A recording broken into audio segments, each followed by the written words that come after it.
नमस्कार दोस्तों, स्वागत है आपका आपके अपने YouTube चैनल मनप्स स्टोरीज पर। दोस्तों, आज की कहानी हम शुरू करते हैं। यदि कहानी पसंद आए तो प्लीज़ लाइक शेयर कर दीजिए और चैनल को सब्सक्राइब जरूर कर दीजिए।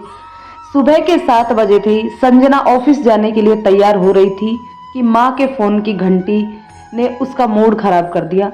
संजना बिटिया, मुझे माफ़ कर दो, मेरी हड्डी टूट गई है। वंदना को दीजिए फ़ोन, संजना परेशान सी बोली। वंदना, क्या हुआ माँ को? दीदी, माँ जी बाथरूम से गिरकर बेहोश हो गई थी। मैंने गार्ड को बुलाया और श्याम अंकल भी आ गए थे। किसी तरह बेड पर लिटा दिया, लेकिन वे बहुत जोर जोर से रो रही हैं। सब लोग हॉस्पिटल ले जाने को बोल रहे हैं, शायद फ्रैक्चर हुआ है। श्याम अंकल आपको फ़ोन करने ही की बोल रहे थे। वंदना, मैं डॉक्टर को फ़ोन कर देती हूँ, वह देखकर बताएंगे, फिर देखती हूँ। संजना ने अपनी फैमिली डॉक्टर को फ़ोन किया और ऑफिस आ गई। उसे मालूम हो गया था कि माँ को हिप बोन में फ्रैक्चर हुआ है। इसी वजह से वे परेशान थी। उसे अब काफ़ी चिंता होने लगी थी। श्याम अंकल ने एम्बुलेंस बुलाकर उन्हें नर्सिंग होम में एडमिट करवा दिया था। इतनी देर से लगातार फ़ोन से सबसे बात करने से काम तो हो गया, लेकिन वंदना है कि बार बार फ़ोन करके कह रही है कि माँ बहुत रो रही है और एक बार आने को बोल रही है। संजना, किसका फ़ोन है जो तुम बार बार फ़ोन कट कर रही हो? विभोर ने पूछा। विभोर उसके साथ उसी के ऑफिस में काम करता था और उसका अच्छा दोस्त था। एक ही कंपनी में काम करते करते दोनों के बीच घनिष्ठता बढ़ गई थी। फिर दोनों कब आपस में अपने सुख दुख साझा करने लगे थे, यह पता ही नहीं लगा था। संजना ने अपना लैपटॉप बंद किया और सामान समेटते हुए बोली, मैं रूम पर जा रही हूँ। विभोर ने भी अपना लैपटॉप बंद कर बॉस के कैबिन में जाकर बताया और दोनों ऑफिस से निकल पड़े। संजना, चलो ना, रेस्टोरेंट में एक एक कप कॉफी पीते हैं। संजना रोबोट की तरह उदास कदमों के साथ रेस्टोरेंट में की ओर चल दी। वह वहां बैठी अवश्य थी, पर उसकी आंखों से ऐसा स्पष्ट हो रहा था कि उसका शरीर यहाँ है पर मन कहीं और, मानो वह अपने अंतर्मन से संघर्ष कर रही हो। विभोर ने उसका मोबाइल उठा लिया और कॉल हिस्ट्री में से जान लिया था कि उसकी माँ की काम वाली का फ़ोन है। फिर डॉक्टर, क्या हुआ तुम्हारी मम्मी को? वे गिर गई हैं, हिप बोन में फ्रैक्चर हुआ है। मुझे रो रो कर बुला रही हैं। तुम्हें जाना चाहिए। मुझे तो सब कुछ करना चाहिए, इसलिए कि उन्होंने मुझे पैदा करके मुझ पर बहुत बड़ा एहसान किया है। इसलिए उन्होंने मेरे साथ क्या किया, हमेशा मारना पीटना। प्यार दुलार के लिए मैं सदा तरसती रही। अब आए उनके भगवान और करे उनकी देखभाल, उनके गुरु महाराज, जिनके कारण वे मेरी पिटाई किया करती थी। I hate her. देखो संजना, तुम्हारा गुस्सा जायज है। होता है, कुछ बातें स्मृति से प्रयास करने से भी नहीं मिट पाती। लो पानी लो, अपने आप को शांत करो। विभोर, मैं माँ की सूरत तक नहीं देखना चाहती, कहकर वह सिसक उठी। विभोर चाहता था कि उसके मन की कटुता आंसुओं के माध्यम से बाहर निकल जाए, ताकि वह सही निर्णय ले पाए। वह छोटी सी थी, तब संयुक्त परिवार में रहती थी। घर पर ताई जी का शासन था, क्योंकि वह रईस परिवार की बेटी थी। माँ सीधी सादी सी सामान्य परिवार से थी। संजना दुबली पतली सांवली, पढ़ने में कमजोर, सब तरह से उपेक्षित। पापा का किसी और के साथ चक्कर था। सब तरह से बेसहारा माँ दिन भर घर के कामों में लगी रहती। उनका सपना था कि उनकी बेटी पढ़ लिख कर ऑफिसर बने, पर उसे तो आइस पाइस, कैरम बोर्ड व दूसरे खेलों से ही फुर्सत नहीं रहती। वह हर समय ताई जी के मोनू और आशु के पीछे पीछे उनके पूंछ की तरह घुमा करती। घर में कभी बुआ जी के बच्चे, तो कभी मौसी के बच्चे, तो कभी पड़ोस के साथियों की टोली का जमघट लगा रहता। बस सबका साथ पाकर वह भी खेलने में लग जाती। एक और पति की उपेक्षा, पैसों की तंगी, साथ में घरेलू जिम्मेदारियां, कुछ भी तो माँ के मन माफिक नहीं था। संजना जिद करती कि मुझे मोनू भैया जैसा ही बैग चाहिए। माँ नाराज होकर उसका कान पकड़कर लाल कर देती। वह सिसक कर रह जाती। एक तरफ बैग न मिल पाने की तरफ, तो दूसरी तरफ कान खींचे जाने का दर्द भरा एहसास, और सबसे अधिक अपनी अपमान को महसूस कर संजना कभी रो पड़ती तो कभी चीखने चिल्लाने लगती। इससे फिर भी उसकी पिटाई होती थी। रोना धोना और भूखे पेट सो जाना, यह उसकी नियति थी। उस उम्र में वह नासमझ अवश्य थी, पर पिटाई होने पर अपमान और बेइज्जती को बहुत ज्यादा ही महसूस करती थी। संजना दूसरी क्लास में थी। उसकी फ्रेंड सीमा का बर्थडे था। वह स्कूल में पिंक कलर की फ्रिल वाली फ्रॉक पहनकर आई थी। उसने सभी बच्चों को पेंसिल बॉक्स के अंदर पेंसिल, रबर, कटर और टॉफी रख करके दिया था। इतना सुंदर पेंसिल बॉक्स देखकर वह खुश थी और उछलती कूदती घर आई और पेंसिल बॉक्स को माँ को दिखाया तो उन्होंने उसके हाथ से झपट कर ले लिया। कोई जरूरत नहीं है इतनी बढ़िया चीजें स्कूल ले जाने की, कोई चुरा लेगा।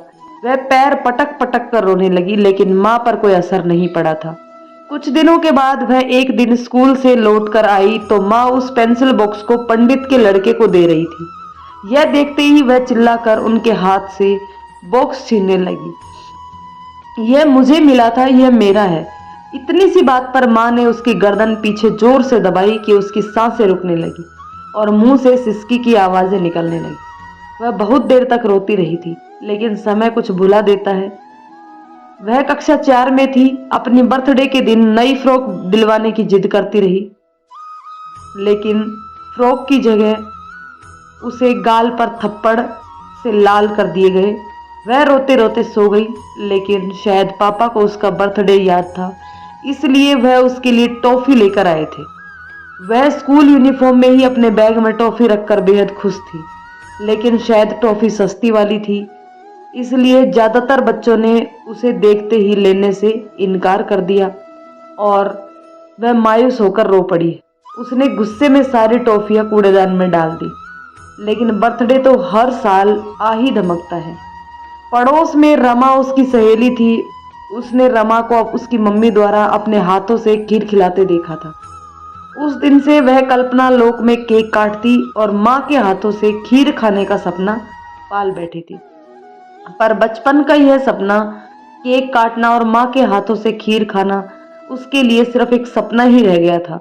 वह कक्षा 6 में आई तो सुबह माँ उसे चीख कर जगाती, कभी सुबह सुबह थप्पड़ भी लगा देती और स्वयं पत्थर की मूर्ति के सामने बैठकर घंटी बजा बजा कर जोर जोर से भजन गाने बैठ जाती। वह अपने नन्हे हाथों से फ्रिज से दूध निकालकर कभी पीती तो कभी ऐसे ही चली जाती। टिफिन में 2 ब्रेड और बिस्किट देखकर उसकी भूख भाग जाती। अपनी सहेलियों के टिफिन में उनकी माओं के बनाए पराठे, सैंडविच देखकर उसके मुंह में भी पानी आ जाता, साथ ही भूख से आंखें भीग जाती। यही वजह थी कि वह मन ही मन माँ से चिढ़ने लगी थी। उसने कई बार माँ के साथ नज़दीकी बढ़ाने के लिए उनके बालों को गूंथने और हेयर स्टाइल बनाने की कोशिश भी की थी, मगर माँ उसके हाथ झटक देती। मदर्स डे पर उसने ही अपनी सहेलियों के साथ बैठकर उनके लिए प्यारा सा कार्ड बनाया था, लेकिन वे उस दिन प्रवचन सुनकर बहुत देर से आई थी। संजना को माँ का इतना अंधविश्वासी होना बहुत अखरता था। वे घंटों पूजा पाठ किया करती थी तो संजना को कोफ्त होता था। जब मदर्स डे पर उसने उन्हें मुस्कुराते हुए कार्ड दिया तो वे बोली, यह सब चौचले किस लिए, पढ़ो लिखो, घर का काम सीखो, आखिर पराये घर जाना है। उन्होंने कार्ड को खोल कर भी देखा नहीं था और अपने फोन पर किसी से बात करने में बिजी हो गई। वह मन ही मन निराश और मायूस थी, साथ ही गुस्से से उबल रही थी। पापा अपने दुकान में ज्यादा बिजी रहते थे। देर रात घर में घुसते तो शराब के नशे में। घर में उधम न मचे, इसलिए माँ चुपचाप दरवाजा खोलकर उन्हें सहारा देकर बिस्तर पर लेटा देती। वह गहरी नींद में होने का अभिनय करते हुए भी अपनी बंद आंखों से सब देख लिया करती थी। रात के अंधेरे में माँ के सिसकने की भी आवाजें आती। शायद पापा माँ से मारपीट भी आधी रात को करते थे। उसने भी बहुत बार माँ के चेहरे, गले और हाथों पर काले निशान देखे थे। पिता को सुधारने के लिए माँ ने बाबा लोगों की शरण में जाना शुरू कर दिया था। घर में शांति पाठ, हवन, पूजा पाठ, व्रत, उपवास, सत्संग, कथा आदि का आयोजन आए दिन होने लगा था। माँ को यह विश्वास था कि बाबा ही उनके पिता को नशे से दूर कर सकते हैं, इसलिए वह दिन भर पूजा पाठ, हवन, पूजन और उन लोगों का स्वागत सत्कार करना अवश्य समझकर उसी में अपने आप को समर्पित कर चुकी थी।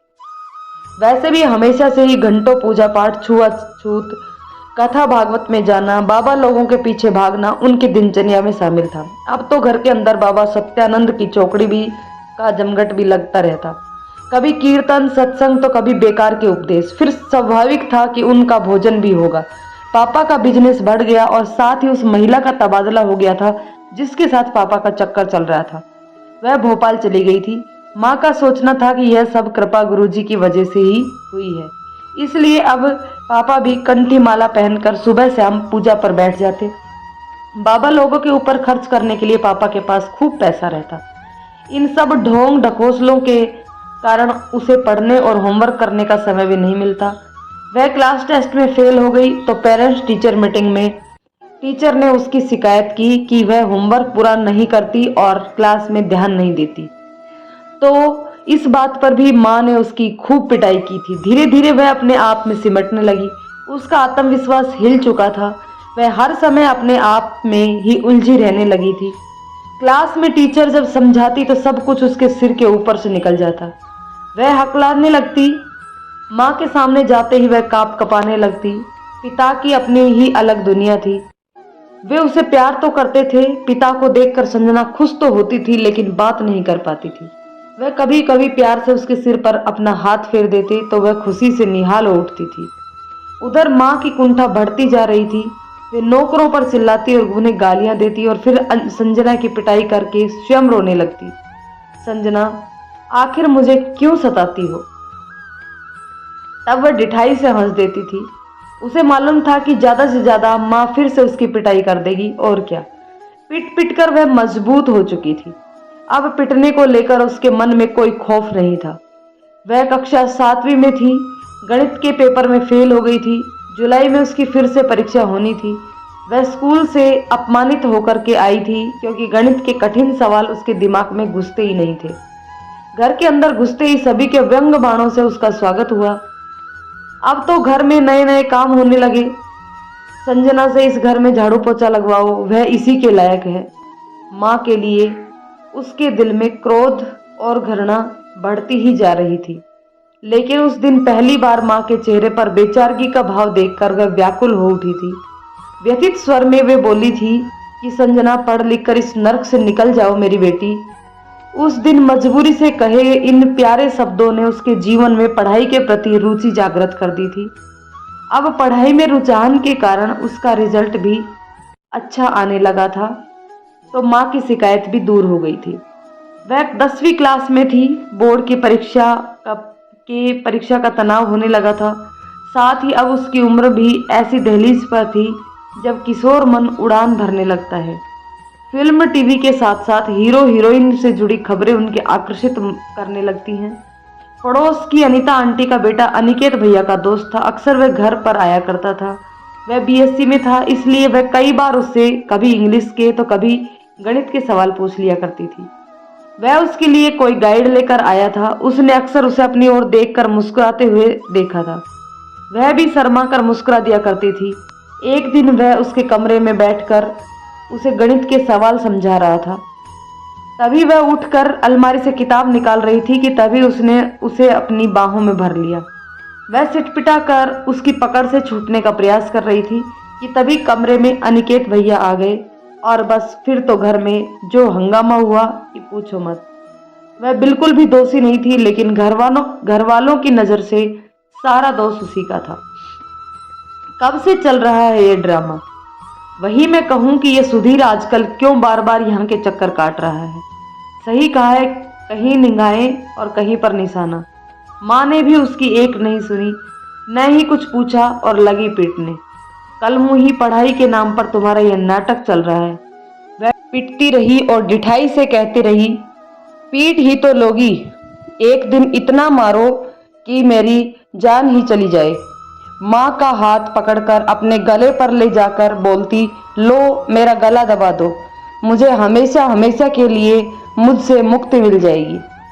उस दिन जाने कैसे पापा घर आ गए थे। उसको रोता देख माँ से डांट कर बोले, तुम इसको इतना क्यों मारती हो?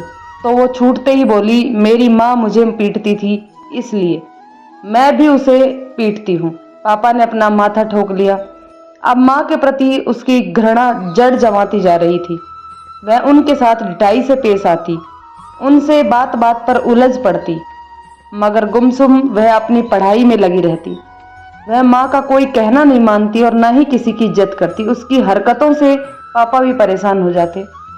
दिन ब दिन वह अपने मन की मालिक होती जा रही थी। उसके मन में पक्का विश्वास था कि यह पूजा पाठ बाबा केवल पैसा ऐंठने के लिए होते हैं।